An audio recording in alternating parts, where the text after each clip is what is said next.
impanuro twotanga uyu munsi twicaye muri kino kibanza nizo kubwira abarundi bose bicaye mu bitari rwabo yuko bo kwitegura bakaganira n'abo bafitaniye amatati bagashika mu masezerano umugwi severe utarinze kubyinjiramo. Ayo masezerano bayumvikanye twebwe nk'umugwi severe baca bayadushikiriza tukashirako ikidodo.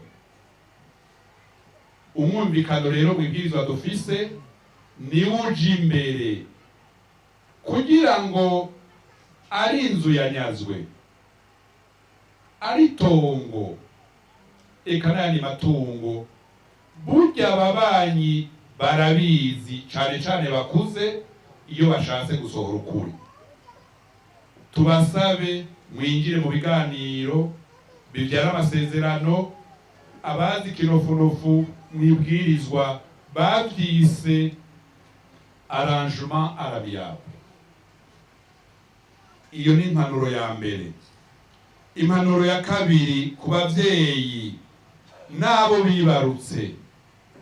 Uyu munsi mu gihugu uhereye Bujumbura, Ngozi, Muyinga, ukaja Imakambi, Bururi, mu Kayanza, mu Kirundo, hari abana bavukiye mu mazu bagakurira mu mazu batazi ko ayo mazu yanyazwe.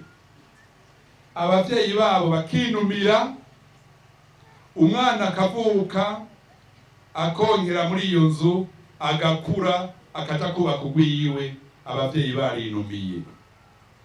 Muri iyi myaka turi muri iki givi hari abana bazomenya muri uno mwaka cyangwa umwaka uza ko yanzu bavukiramwo ari nyagano. Batangare, bababare, bashaburira abavyeyi kubera binumiye.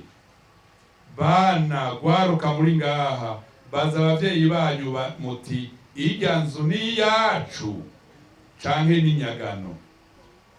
Ntimutinye kubibaza kuko turamaze kubona abana bagwa mu ngorane batazi ingene vyagenze. Impanuro ya gatatu tuyishikiriza abarongoye ubutungane b'abari ngaha, abarongoye ikomine, zone, intara. Hanura bene gihugu bagura amatongo canke amazu, ntibasubire kugura ibintu batazi kahise kavyo, kuko uguze icibwe, uguze icanyazwe,